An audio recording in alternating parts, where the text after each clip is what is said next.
నీకు క్యాన్సర్ వచ్చిందని భయపడొద్దమ్మా. ఎలా అయినా నిన్ను కాపాడుకుంటాను. బాధపడుకురా అయ్యా.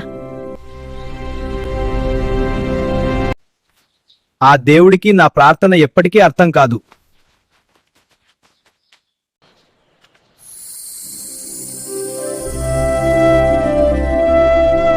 దేవి, నా జీవితంలో చాలా కష్టాలు ఎదుర్కొంటున్నాను. నీకు ఏమి కష్టం వచ్చింది ఇంతలా బాధపడుతున్నావు?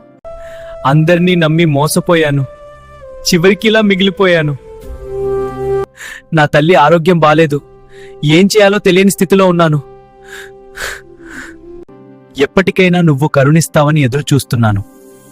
నీ మంచితనానికి నేనిస్తున్న బహుమతి తీసుకోనాయనా. అమ్మా, ఎంతో ధన్యవాదాలు. డబ్బు ఉందని విర్రవీగకుండా ఆపదలో ఉన్నవారిని ఆదుకో. మంచి చేయాలని ఆలోచన నీకుంటే ఎల్లప్పుడూ నేను తోడుగా ఉంటాను. ధన్యుడిని తల్లి. మీకు కూడా లక్ష్మీ కటాక్షం కలగాలంటే లైక్ అండ్ సబ్స్క్రైబ్ చేసుకోండి.